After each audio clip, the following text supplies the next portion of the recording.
Bismillahirrahmanirrahim.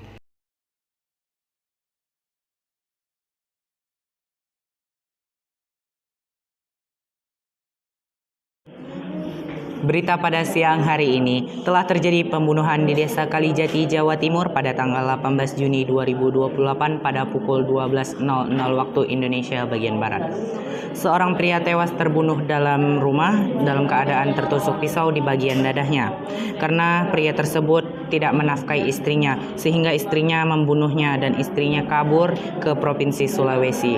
Agar kita bisa langsung melihat kejadian di sana, kepada reporter kita Abi yang berada di tempat kejadian. Abi, bagaimana kejadian di sana? Terima kasih kepada reporter Reja yang sudah berada di studio. Dan di sini terdapat seorang pria yang meninggal karena tertusuk pisau di dalam rumah. Dan berdasarkan isu dari warga, pria tersebut dibunuh oleh istrinya karena istrinya tidak diberi nafkah oleh korban. Dan di sini terdapat saksi mata. Bagaimanakah Pak kejadiannya pada saat itu? Jadi pada saat saya pulang dari kantor DPRD, saya melihat ke rumah tetangga saya dan saya melihat ada wanita kabur. Pada saat saya hampiri rumahnya, ternyata sudah ada pria yang tewas di tempat dikarenakan tertusuk pisau di bagian dadanya. Terima kasih atas infonya Pak. Dan di sini juga terdapat anggota kepolisian Kapolsek Jawa Timur. Di manakah keberadaan pelaku sekarang Pak? Keberadaan pelaku sekarang di Hotel Melati, Sulawesi dan akan dibawa ke Kapolsek Jawa Timur. Terima kasih atas infonya kepada kepolisian anggota kepolisian Jawa Timur. Dan saya kembalikan ke studio. Baiklah Abi, terima kasih yang sudah berada di tempat kejadian. Baiklah, inilah sekilas info dan berita dari kami pada siang hari ini. Terima kasih. Berita terupdate hari ini, telah terjadi bencana alam yaitu meletusnya Gunung Legowo pada hari Kamis tanggal 13 Agustus 2021, tepatnya pada pukul 09.00 waktu Indonesia Barat di Laut Jawa. Terjadinya letusan gunung telah menyebabkan terjadinya tsunami yang menyebabkan banyak korban jiwa dan juga kerugian material yang besar. Di antaranya hancurnya bangunan sekolah, mal-mal, dan juga rumah-rumah penduduk sekitar Laut Jawa. Dan juga terputusnya jalur transportasi yang menghubungkan antara Surabaya dan Madura. Di antara wilayah-wilayah yang terkena bencana ini yaitu daerah Surabaya, Madura, Semarang, dan juga Kota Malang.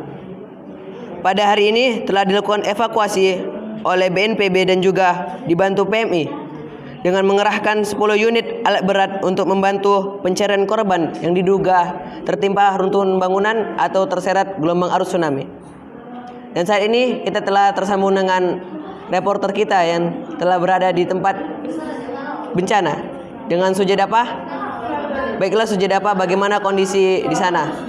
Baiklah, saat ini saya sedang bersama salah satu ketua BNPB dan Bapak Ahmad Paisrayan. Ya Pak, selamat siang Pak. Ya, selamat siang.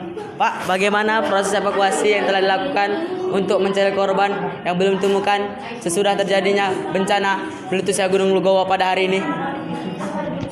Ya, untuk para korban yang belum kami temukan, kami sudah mengerahkan 10 unit alat berat di berbagai daerah untuk mencari korban yang belum ditemukan. Dan diduga korban itu terkena reruntuhan bangunan.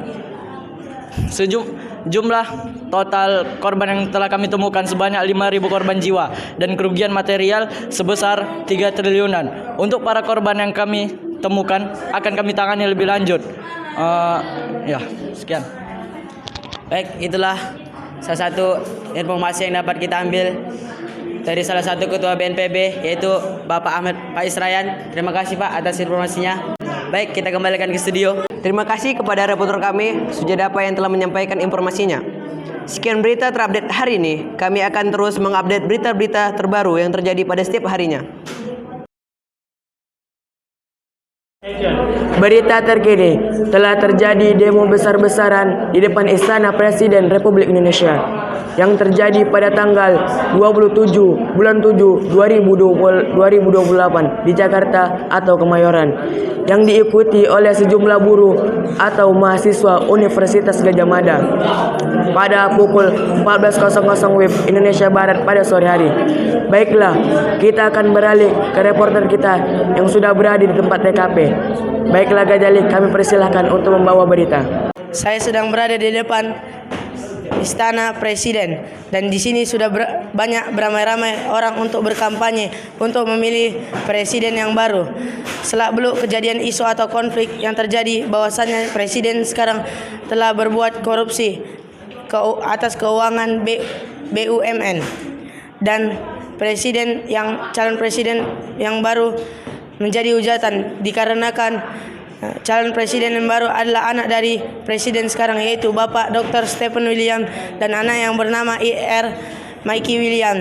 Dan di sini saya akan berbincang dengan salah satu pendemo, Bapak Neon.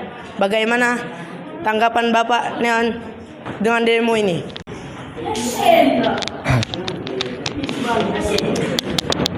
Sebetulnya saya tidak percaya atas isu yang mengabarkan bahwa Bapak Mikey William mengakukan korupsi atas keuangan BUMN. Ya, karena jujur saja Bapak Mikey itu orangnya baik pada masyarakat, kepada lingkungan, dan tidak mungkin Bapak Mikey William itu berbuat korupsi atas uang BUMN. Mungkin saja isu ini terjadi akibat ada awak media yang ingin menurunkan reputasi Bapak Mikey William agar tidak ada akan memilihnya. Tapi jujur saja Bapak Mikey itu orangnya baiklah pokoknya kan, bermasyarakat, dan saya berharap agar isu ini cepat mereda dari sosmed ya, agar tidak merebak ke sosmed dan tidak akan menurunkan reputasi Bapak Mikey William. Oke, itu saja yang Baik, kita akan kembali kepada Yoga. Terima kasih Gajali atas beritanya. Baik pemirsa, mungkin sampai sini saja berita hari ini. Selamat siang.